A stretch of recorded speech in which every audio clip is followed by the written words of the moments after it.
metrology, and I remember him from his days of quantum illumination with Seth Lloyd, which he appeared in 2008 or so.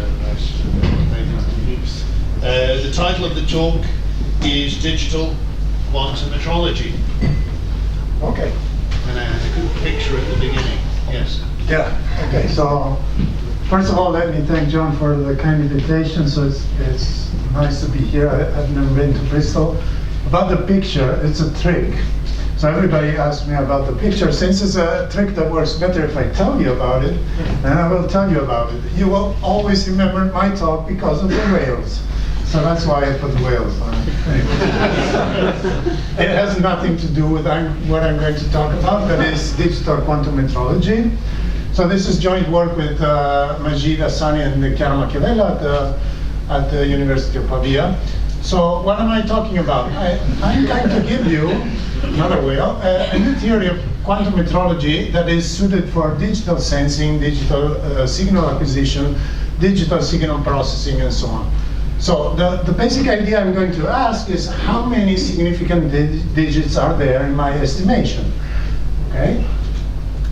And okay, we have various results. We're going to redefine the Heisenberg Bound, the standard quantum limit, in order to adapt them to this framework. And then we're going to see how all the different estimation strategies work in this framework, the parallel estimation strategies and the sequential ones, and how entanglement enters in the game. And there are some surprises, because of course we get mostly back the results of the conventional theory of quantum metrology, but we also have some new results, which I'm going to emphasize.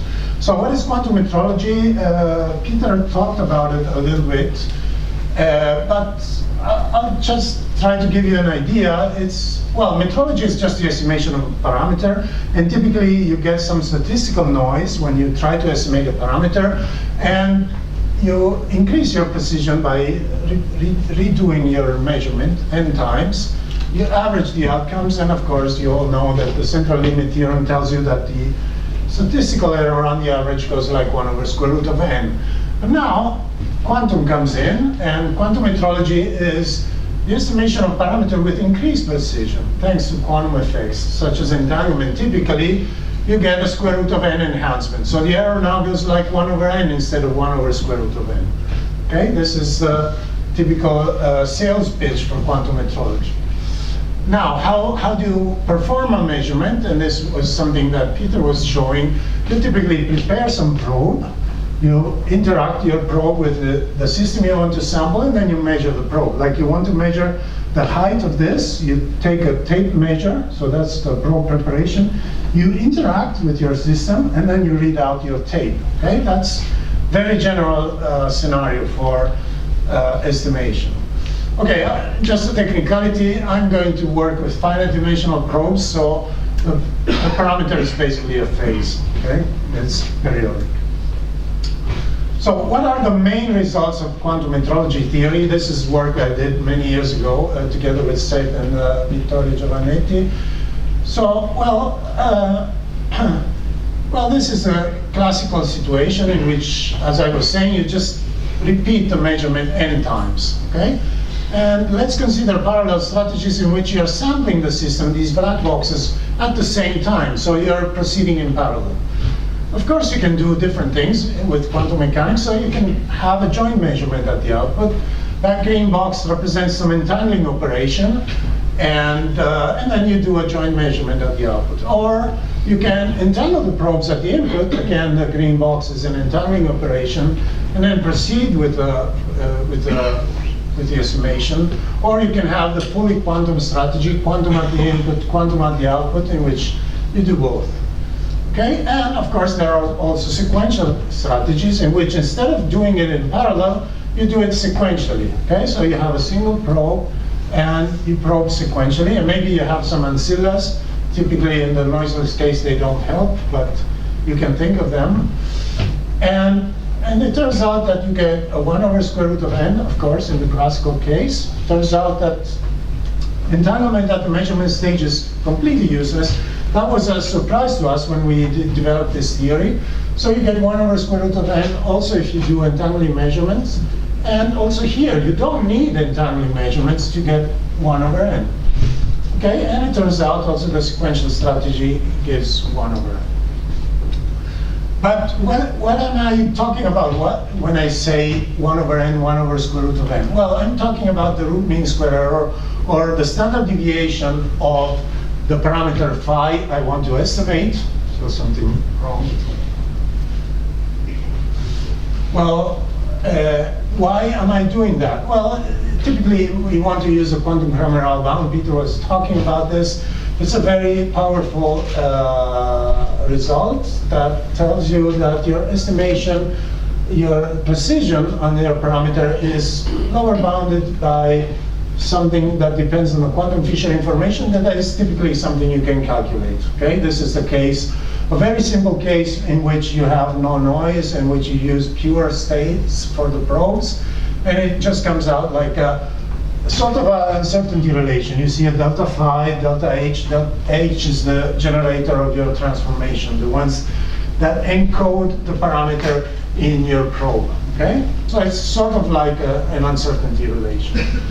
And this is a very powerful result. But of course, the root mean square error is an interval, and it's well suited typically to analog measurements. Of course, you can use it for digital measurements. But if you do digital measurements, you want to really know how many significant bits. I mean, suppose your measurement apparatus gives you a 20-digit number. How many of these digits are significant, and how many are just trash, are just statistical noise? Okay? And so this is what I'm going to do. This is the basic idea. Modify the theory, the quantum metrology theory, to give out the number of significant digits. And of course, the number of significant digits is given by the mutual information, the mutual information between your measurement outcome and the parameter, the true value of the parameter which you don't know. Okay, so this is going to give you the number of significant digits. Okay, let's start from the qubit probes, and we'll drop this later. We'll see the nice whales, so you will remember this talk. And the matrix, of course, in the root mean square error case, is the standard quantum limit, which is just basically the central limit theorem, as I was saying, okay, or the Heisenberg bound. So when it's called standard quantum limit when you have 1 over square root, n, and Heisenberg bound when you have 1 over n. By the way, n here, it should be clear from the pictures I've shown you, is the number of black boxes. So the number of times you sample the system. This is important because there's some confusion in the literature. People use different definitions of n. So n is the number of black boxes you're going to use in your estimation. What about the mutual information? Okay, also here I have a Heisenberg bound and a standard quantum limit. And of course, what is the Heisenberg bound? It's a whole level bound. The maximum accessible information you can have on a parameter. Okay, so it's the mutual information between your, this is a vector that contains the measurement outcomes, m, and phi is the true value of your parameter, which you don't know. And this is the whole level bound. S is the von Neumann entropy. And rho phi is the state of the probes once it's been encoded with the parameter phi, and p of phi is the prior information on the parameter you have. Typically, you have no information, so because you want to estimate phi, so p of phi, the prior is uniform. Okay, so in the noiseless case, we can throw away the second part because we can consider pure probes. Of course, that is going to be better. So the second part goes away, and the mutual information is upper bounded by the von Neumann entropy of the average state. And it turns out that in terms of n, the number of times you sample that system, it goes like log of n. Okay, so this is the upper bound. If you repeat a measurement n times, the mutual information cannot give you, cannot be bigger than log n. That comes from the whole level bound.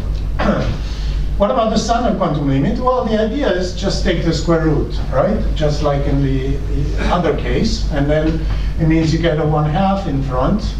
So it means that using entanglement, you can gain twice the number of bits that you get without entanglement. And we will see that this intuition indeed is correct. Okay, so how do you get this log n? I'm not going to go through the proof, but you see it's literally a one-line proof, one-line derivation. You can show that the upper bound to this quantity, the whole level quantity, is just given by log n. Okay?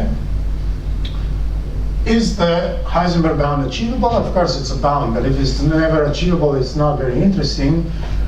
But the answer is yes, it is achievable.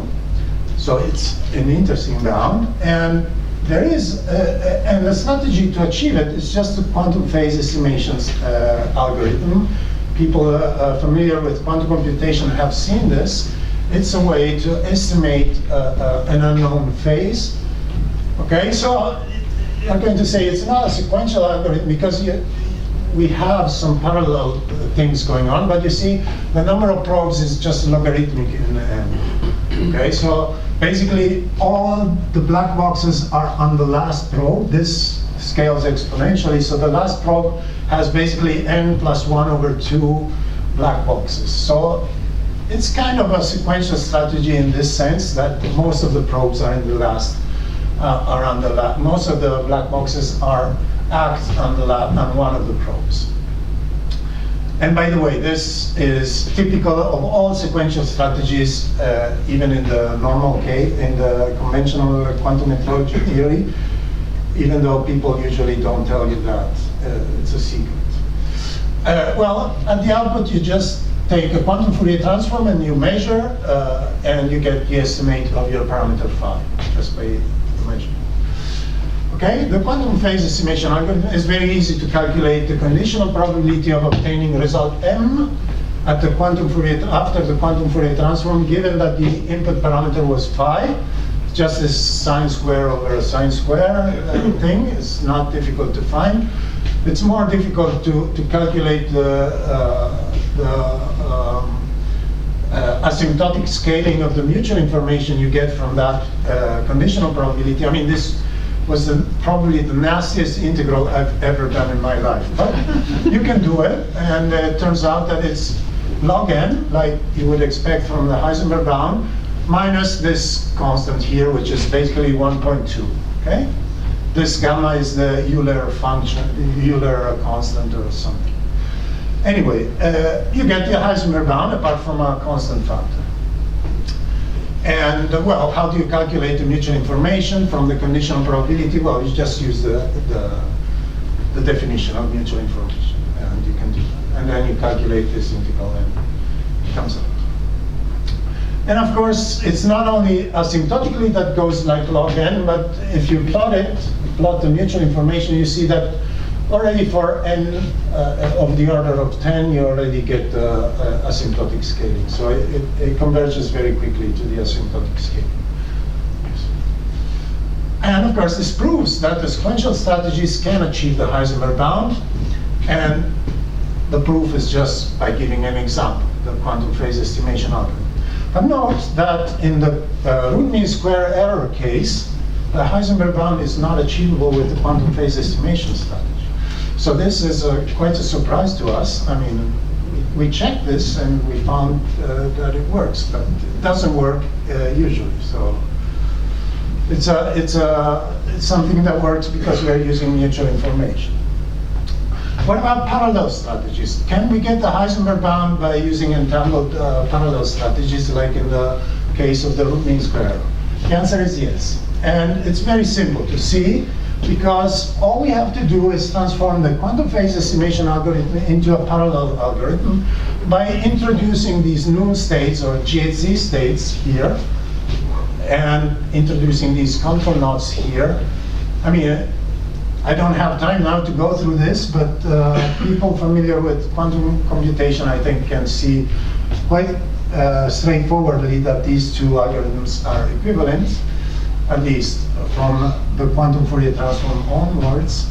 So of course it means that you get the same probability as in this case, same mutual information, and this means that you get the Heisenberg bound also in this case, which is a parallel strategy. And of course, as we expect, we need entanglement at the input because we need these new states, these G and Z states here. And it turns out that you need also entanglement at the output here because of these control knots, which create or destroy entanglement. So it's a quantum strategy of this type, in which you have entanglement at the input, entanglement at the output. What about this strategy? Can we get the Heisenberg bound with this strategy? We don't know. This is an open question. We couldn't find any strategy of this type. The obvious strategy of projecting all the qubits on the plus and minus doesn't work. What about the separable case? Okay, here we expect, of course, to get the Sunnah quantum limit, and here too. The question is, can we beat the Sunnah quantum limit without entanglement? Of course, we expect no. And indeed, that's true. The optimal separable strategy only achieves the standard quantum limit. And we need entanglement at the output for the standard quantum limit, and the answer is no. An optimal separable strategy that achieves the standard quantum limit, of course, exists. Okay, and this is more difficult. To show the achievability of the Heisenberg bound, all you have to do is provide an example, and that's what we did. But to show that separable strategies cannot go beyond the standard quantum limit, that's more difficult, right? Because you need to look at all possible separable strategies and show that none of them beat the standard quantum limit. So you need to look at the optimal one. That's more difficult, of course, but we were lucky. And well, the optimal input state is easy to find for separable strategy. You want a pure state, and among the pure state, this of course is the optimal one. Each of the probe is prepared in a plus state, or a minus state is the same, and then it goes through the estimation and it acquires a phase. So this is the optimal input state. It can be written in this form, where Sj is a basis for the symmetric subgroup of n qubits. This is a way to write the same state, which will be useful.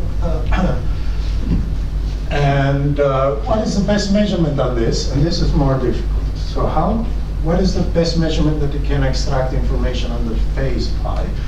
Luckily for us, Davis had figured this out some time ago. Of course, we needed to modify a little bit his theorem, but he gave the optimal POBM that maximizes the mutual information between the outcomes and the phase phi. And it's given by this expression here, where phi is a state of this time. Okay? And okay, maybe, well, this is what Davis' theorem says, and we have to change it a little bit, but okay, these are technicalities, so maybe we don't need to go into this, but it turns out that using Davis' theorem, we get the optimal strategy for separable inputs. And if we apply this Davis POBM to the optimal input state, separable input state that I was showing you before, it's very easy, of course, to calculate the conditional probability of getting the estimate phi, given that the true value of the parameter was this curved phi. Okay? And you calculate it, this conditional probability, you calculate the mutual information from this, and you indeed obtain 1/2 log n, the standard quantum limit. Again, there's a difference in, there's a constant, this time it's slightly higher than the standard quantum limit by 0.6 constant, but it's just a constant. So we're more interested in the scaling with n. Okay, the truth is that Davis POBM, maybe you didn't see it from the form I've shown you, but it requires entanglement among the qubits, so it's an entangled estimation strategy, and we expect the standard quantum limit to be achievable without entanglement at the detection. And there is a very simple strategy that can achieve the standard quantum limit without without need of entanglement, just project each qubit, prepare it in that state, trivial, and project it into plus and minus state. The simplest detection strategy you can think of, and it still achieves the standard quantum limit. Again, we have this mysterious constant, but it's just a constant. And again, you see the scaling goes very quickly for n equals 10 is already a good scale. Okay, so up to now, I've considered qubit probes, and why did I do that? Because in the root mean square error case, qubits are sufficient. At least you can always limit yourself to a two-dimensional subspace of the probe. The subspace spanned by the minimum eigenvalue, the eigenvector corresponding to the minimum eigenvalue of the generator of the transformation, and the eigenvector corresponding to the maximum eigenvalue. I mean, at least in the noiseless case, that's all you need for doing quantum metrology. This two-dimensional subspace, qubits are sufficient. That's not true if you look at mutual information. Now we need to use all d dimensions, because if you use d-dimensional probes, you gain a factor of log d. Okay, and this is intuitively obvious because it's the same factor that you get by changing the basis of the digits you're using in the estimation from bits to dits. Okay, you would gain a factor of log d. So that's what we expect. And also, instead of using these plus states as input states, you use the Peg-and-Barnett phase states, and then, for example, use the qubit version of the quantum phase estimation algorithm, and you get all the results modulo this additional log d factor. Okay, so this is how it works. So you get this t, which is log n. So if you use the quantum phase estimation algorithm, you still get the Heisenberg bound log n, and you gain an extra log d factor. And again, there's this. And notice also the nice whale here. Okay, so what did I say? Just to wrap up. I've used mutual information as a figure of merit in quantum metrology instead of the usual root mean square error, which is good if you want to do digital estimation. And this means I need to redefine the Heisenberg bound, the standard quantum limit, and that's what I did. And then I analyzed the parallel strategies and shown you that the Heisenberg bound is achievable, but only if you have entanglement at the input. Without entanglement, you are limited to the standard quantum limit. Sequential strategies also can achieve the Heisenberg bound. And for separable strategies, the entanglement at the measurement stage is useless. Okay, all these results are carry over from the conventional theory of quantum metrology. But now, now we have also two new results, which is that the dimensionality of the probes becomes important, and that the quantum phase estimation algorithm and the Peg-and-Barnett states can achieve the Heisenberg bound, in contrast to the case of the root mean square. Okay, so the take-home message is that I've given you a quantum metrology theory which is suited for digital sensing. The results were published in this paper. Thank you for your attention.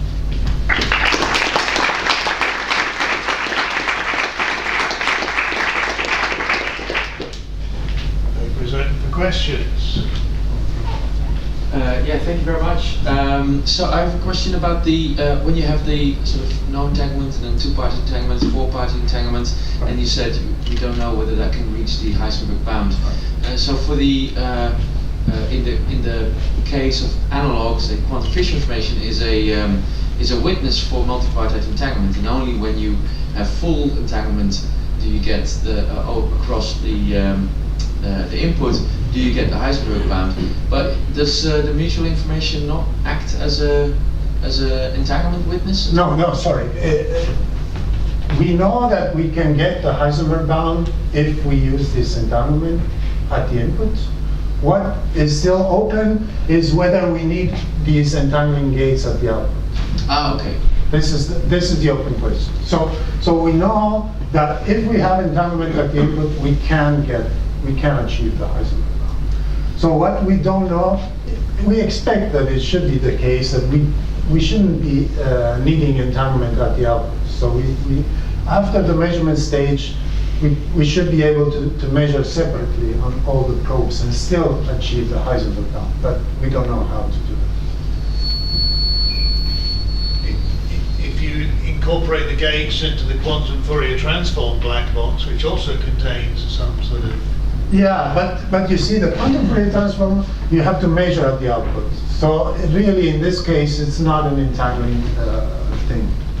So that if you throw these contour knots in here, then it becomes entanglement. So you're not allowed to do that. Good try. I just thought I'd hide them in the black box. Right. Further questions here?